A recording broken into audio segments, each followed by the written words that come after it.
देवरानी बिगड़ी हुई है। दोपहर के समय काम्या टीवी देखते देखते बोर हो जाती है, तो अपनी बोरियत दूर करने वो अपनी देवरानी अनुषा के कमरे में जाती है, जहां अनुषा फोन में देखकर मुस्कुरा रही थी। क्या बात है अनुषा, बड़ी मुस्कुरा रही हो। देवर जी से चैटिंग कर रही हो क्या? अरे दीदी आप आइए ना, बैठिए।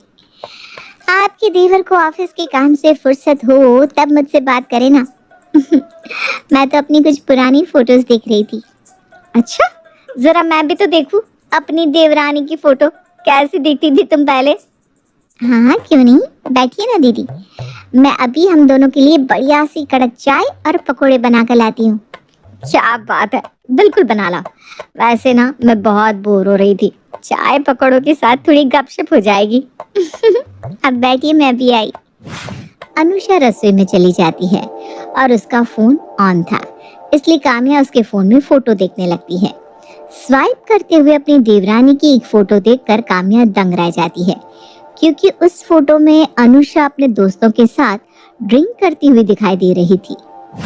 ओहो, तो देवरानी जी पीती भी हैं। काम्या, ये फोटो तो तेरे बहुत काम आने वाली है।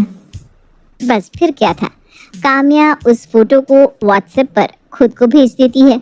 कुछ ही देर में अनुषा चाय पकोड़े लेकर आ जाती है। दोनों देवरानी जेठानी बैठकर बातचीत करने लगती है।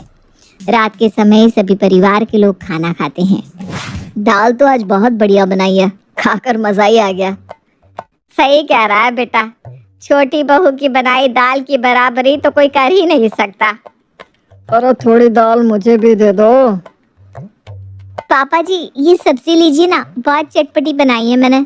नहीं नहीं नहीं, बड़ी बहू मुझसे ना तीखा पचाया नहीं जाता, उम्र हो गई है ना इसलिए।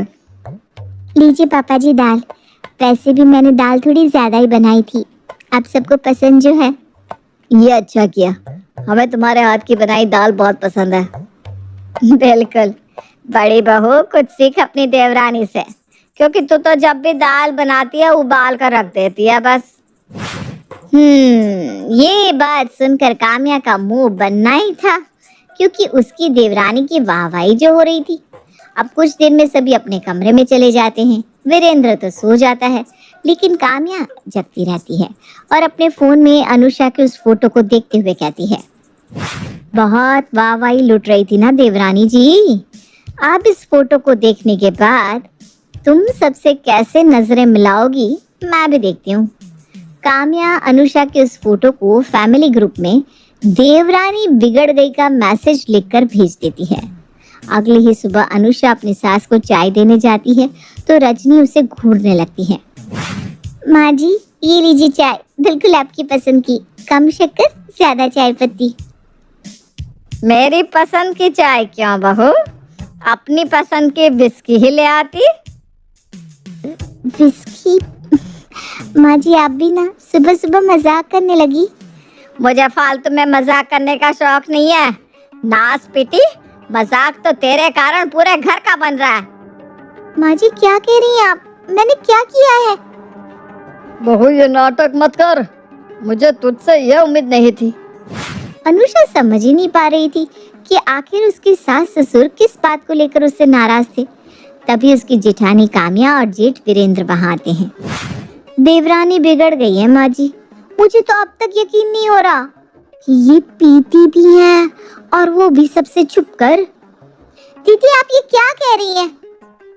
ये जो कह रही है वो अपने फैमिली ग्रुप में देख लो, तुम्हारी इस हरकत के कारण सभी रिश्तेदार बातें बना रहे हैं। तभी अनुषा अपना फोन देखती है और उसमें अपनी फोटो देखकर दंग रह जाती है।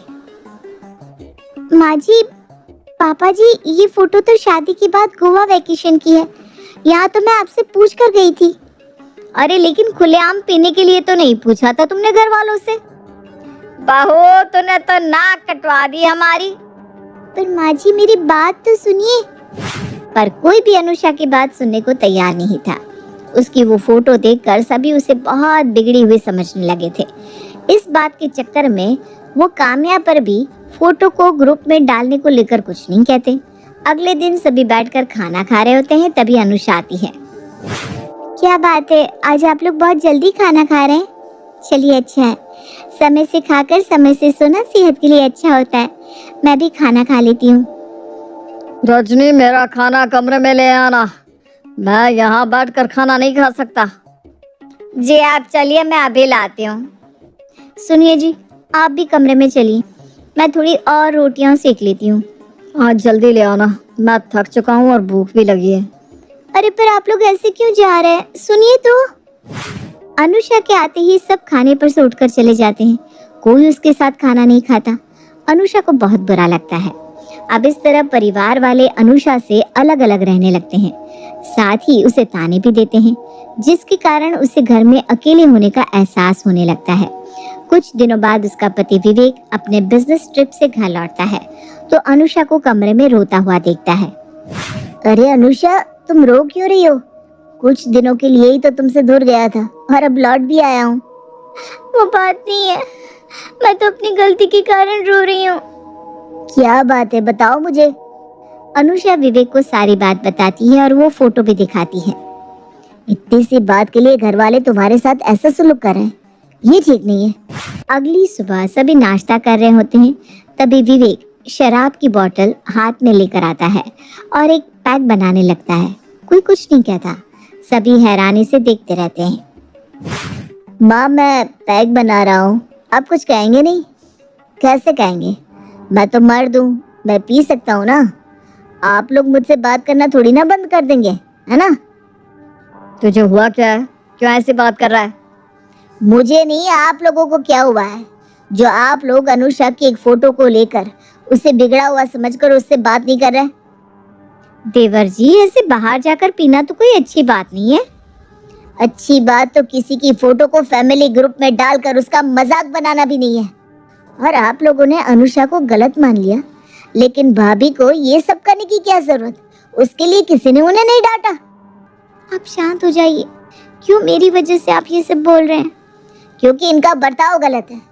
माँ पापा, मैंने पी तो आपको कोई दिक्कत नहीं, और अनुषा ने पी तो आपने उस बात का बवाल कर दिया, और वो भी बस एक फोटो देखकर। और बात पीने की है तो भाभी, क्या आपने कभी नहीं पी? विवेक की ये बात सुनकर काम्या अपनी नजरें झुका लेती है और सभी को एहसास होता है कि कहीं ना कहीं सभी ने मिलकर अनुषा के साथ गलत बर्ताव किया, इसलिए सभी को अपनी गलती का एहसास होता है। अनुषा, मुझे माफ कर दो। अगर मैं वो फोटो नहीं भेजती तो शायद ये सब नहीं होता। ये सब मेरी गलती है। हाँ बहू, हमने बात को कुछ ज्यादा ही बढ़ा दिया, हमें माफ कर दे। सभी के माफी मांगने पर अनुषा की आंखों में आंसू आ जाते हैं और वो उन्हें माफ